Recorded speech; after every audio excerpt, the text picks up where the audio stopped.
قدیم زمانے کی بات ہے جب بغداد صرف ایک شہر نہیں بلکہ دنیا بھر کے لیے شان، علم اور دولت کی علامت سمجھا جاتا تھا۔ اس شہر کی گلیاں خوشبوؤں سے معطر رہتیں، بازاروں میں دنیا بھر کا سامان ملتا اور محلات کی چمک سورج کی روشنی کو بھی مات دے دیتی۔ بغداد کے اسی شاہی محل میں ایک شہزادہ رہتا تھا جس کا نام ہارون تھا۔ شہزادہ ہارون بے حد طاقتور، امیر اور بااختیار تھا۔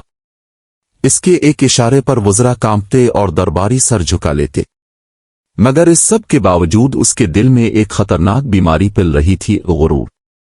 وہ خود کو باقی تمام انسانوں سے برتر سمجھتا تھا۔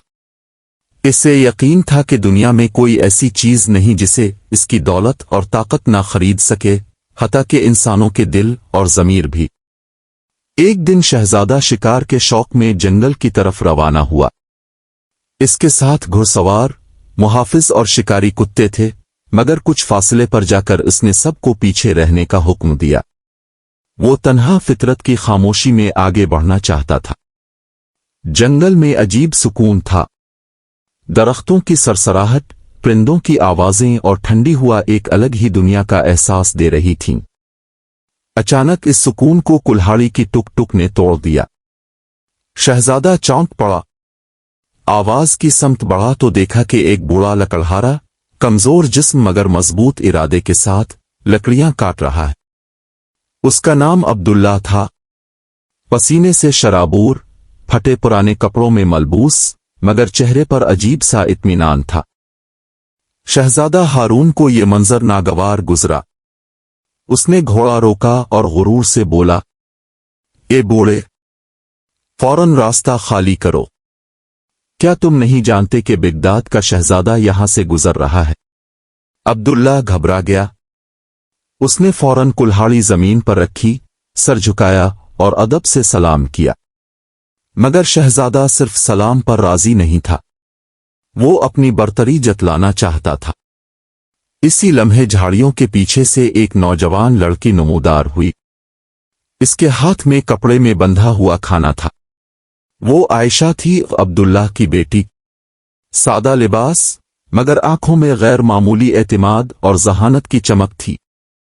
عائشہ نے دیکھا کہ شہزادہ اس کے والد سے سخت لہجے میں بات کر رہا ہے۔ اس کا دل دکھا، مگر خوف کے بجائے اس نے حوصلہ اختیار کیا۔ وہ آگے بڑھی اور نہایت ادب مگر پختگی سے بولی، حضور شہزادے، بزرگی لباس اور گھوڑے سے نہیں، کردار سے پہچانی جاتی ہے۔ میرے والد محنت سے رزق کماتے ہیں، کسی کے حق پر ہاتھ نہیں ڈالتے۔ یہ سن کر شہزادہ چونک گیا۔ کسی نے پہلی بار اس سے یوں بات کرنے کی جرت کی تھی۔ اس نے طنزیہ مسکراہٹ کے ساتھ کہا، لگتا ہے تم خود کو بہت عقل مند سمجھتی ہو۔ اگر واقعی ایسا ہے تو میرے ایک سوال کا جواب دو۔ وہ کون سی چیز ہے جو بادشاہ کو فقیر بنا دے اور فقیر کو بادشاہ؟ عبداللہ نے گھبرا کر عائشہ کو خاموش رہنے کا اشارہ کیا، مگر عائشہ نے زمین سے مٹھی بھر مٹی اٹھائی اور کہا، وہ چیز وقت ہے حضور۔ آج آپ تخت پر ہیں، کل یہی مٹی ہم سب کو برابر کر دے گی۔ یہ الفاظ شہزادے کے دل پر تیر کی طرح لگے۔ اس نے بغیر کچھ کہے گھوڑا موڑا اور واپس محل کی طرف روانہ ہو گیا، مگر عائشہ کی باتیں اس کے ذہن میں گردش کرتی رہیں۔ اسی رات شہزادہ دیر تک سو نہ سکا۔ اسے محسوس ہوا جیسے کسی عام سی لڑکی نے اس کے غرور کی دیوار میں دراڑ ڈال دی ہو۔ اس نے فیصلہ کیا کہ وہ عائشہ کو دوبارہ بلائے گا اور اس کی عقل کا امتحان لے گا، پورے دربار کے سامنے۔ یہیں سے ایک ایسی داستان شروع ہوئی جو نہ صرف ایک شہزادے کی تقدیر بدلے گی بلکہ بغداد کی تاریخ بھی۔ اگلی صبح جب بغداد پر سورج کی پہلی کرن پڑی تو شاہی محل میں غیر معمولی چہل پہل تھی۔ سنہری ستونوں سے مزین دربار، قیمتی قالینوں اور خوشبوؤں سے معطر تھا۔ وزراء، امراء اور درباری اپنی اپنی جگہ سنبھال چکے تھے۔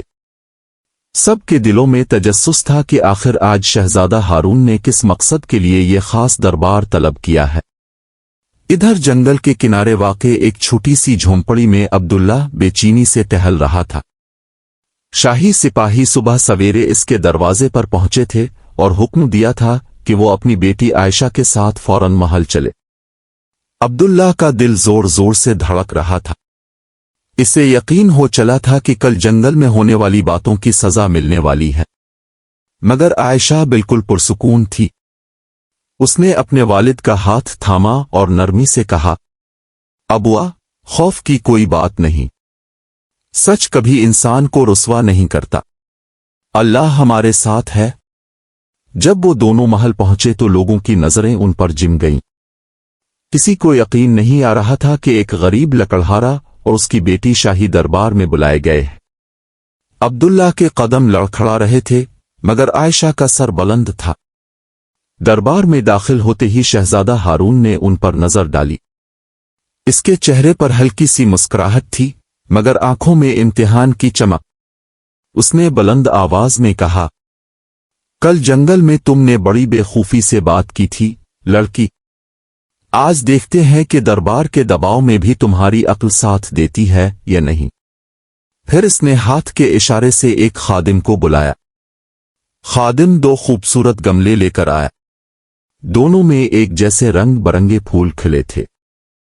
इतने यकसा के फर्क करना नामुमकिन लगता था। शहजादे ने कहा, इन 2 फूलों में से एक असली है और दूसरा माहिर कारीगरों का बनाया हुआ नकली। तुम्हें हाथ लगाए बगैर बताना होगा कि कौन सा असली है। अगर गलती की तो तुम्हारे वालिद कैद में डाल दिए जाएंगे। ये सुनकर अब्दुल्लाह की आंखों से आंसू बहने लगे। दरबारी आपस में मुस्कुराने लगे। सबको यकीन था कि अब ये लड़की नाकाम हो जाएगी। आयशा ने दोनों गमलों को गौर से देखा। इसके चेहरे पर घबराहट नहीं, बल्कि गहरी सोच के आसार थे। उसने दरबार की बंद खिड़कियों की तरफ देखा और फिर शहजादे से कहा, हुजूर, अगर इजाजत हो तो खिड़कियां खुलवा दी जाएं ताकि ताजा हुआ अंदर आ सके। शहजादा हैरान हुआ, मगर इजाजत दे दी। जैसे ही खिड़कियां खिलीं, ठंडी हवा के साथ बाग की खुशबू अंदर फैल गई। कुछ लम्हों बाद एक शहद की मक्खी गुनगुनाती हुई अंदर आई और सीधी एक फूल पर जा बैठी। आयशा मुस्कुराई और बोली, हुजूर, यही असली फूल है। फितरत हमेशा फितरत को पहचान लेती है। दरबार में सन्नाटा छा गया। शहजादा लाजवाब हो चुका था, मगर उसका गुरूर अभी मुकम्मल तौर पर टूटा नहीं था।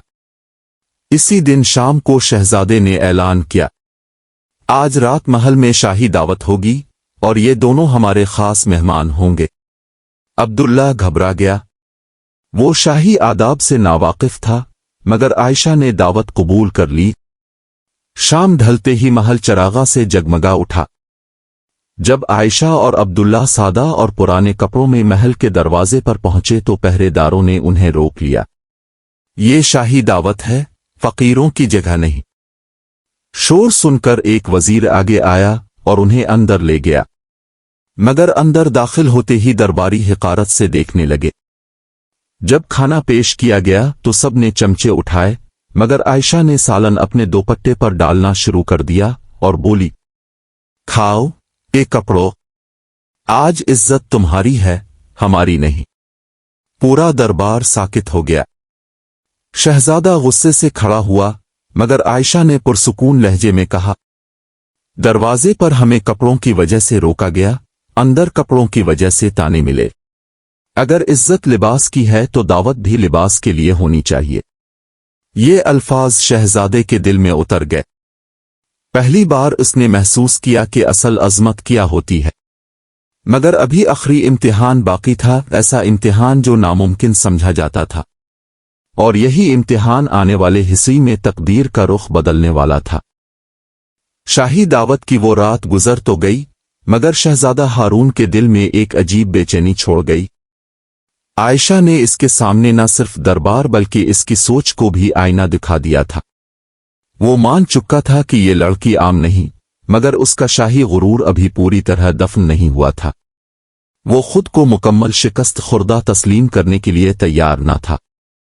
इसी जिद में उसने फैसला किया कि वो आयशा की अक्ल का एक आखिरी, सबसे सख्त इम्तिहान लेगा, ऐसा इम्तिहान जो बज़ाहिर नामुमकिन हो। अगली सुबह सूरज निकलने से पहले ही शहजादे ने लकड़हारे अब्दुल्लाह को अकेला दरबार में तलब करवाया। अब्दुल्लाह खौफजदा हालत में हाजिर हुआ। इसके हाथ कांप रहे थे और दिल में हजार खदशात। शहजादा हारून ने गहरी नजर से उसे देखा और कहा, तुम्हारी बेटी गैर मामूली जहानत रखती है। मैं इसकी अक्ल का आखिरी इम्तिहान लेना चाहता हूं।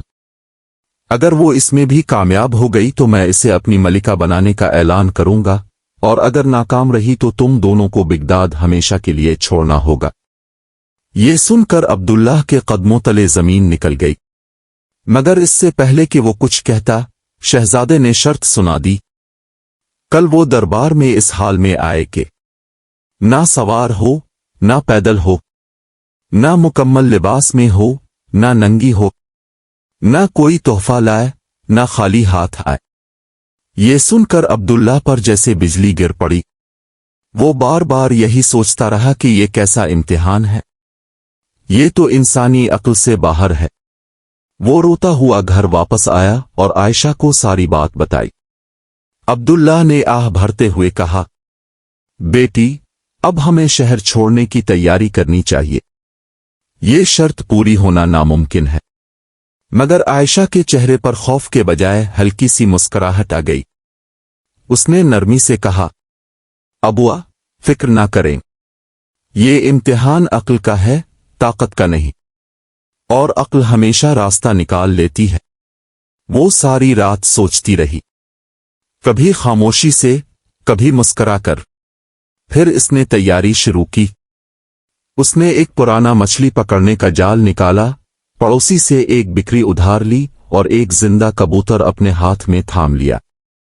सुबह हुई तो पूरा शहर हैरत में डूब गया।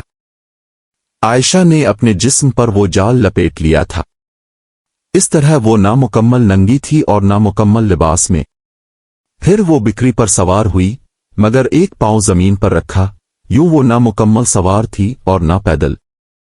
इसके हाथ में जिंदा कबूतर था जो तोहफा भी था, और अभी तक इसके हाथ खाली भी ना थे। जब वो इस हालत में दरबार की तरफ बढ़ी तो लोग रुक रुक कर देखने लगे। किसी ने ऐसा मंजर कभी ना देखा था। दरबार में दाखिल होते ही सन्नाटा छा गया। वुज़रा, उमरा और खुद शहजादा हारून हैरत से खड़े रह गए। शहजादा आहिस्ता आहिस्ता तख्त से उठा और बोला, ये कैसे मुमकिन है? आयशा खामोशी से आगे बढ़ी। शहजादे ने पहली दो शर्तें तस्लीम कर ली। अब आखिरी शर्त बाकी थी। आयशा ने मुस्कुराकर हाथ आगे बढ़ाया, जैसे तोहफा पेश कर रही हो। जैसे ही शहजादे ने कबूतर पकड़ने के लिए हाथ बढ़ाया, आयशा ने मुट्ठी खोल दी। कबूतर फड़फड़ा और फिजा में उड़ गया।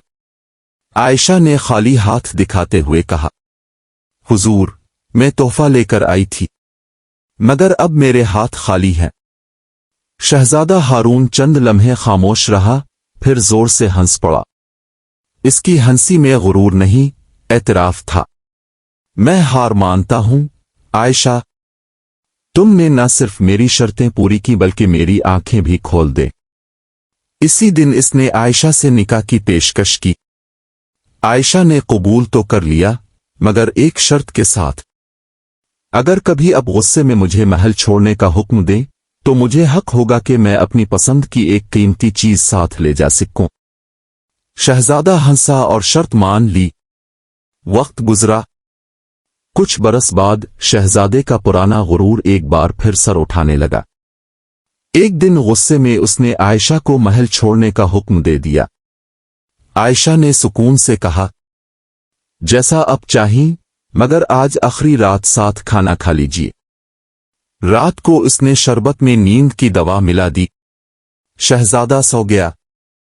आयशा ने इसे पालकी में रखवा कर अपने वालिद की झोंपड़ी में भिजवा दिया। सुबह शहजादे की आंख खुली तो वो मिट्टी की खुशबू और घास की चटाई पर था। उसने घबरा कर पूछा, मैं यहां क्यों हूं? आयशा मुस्कुराई। आपने कहा था मैं एक कीमती चीज साथ ले जा सकती हूं। मुझे आपसे कीमती कुछ ना लगा। शहजादे की आंखों में आंसू आ गए। उसने आयशा को गले लगा लिया। इसी दिन इसने गुरूर को हमेशा के लिए तर्क कर दिया। इसके बाद बिगदाद पर ऐसी हुक्मरानी हुई जिसकी बुनियाद अक्ल, इंसाफ और रहम थी, और यूं एक लकड़हारे की बेटी तारीख में अक्ल की मलिका बन गई।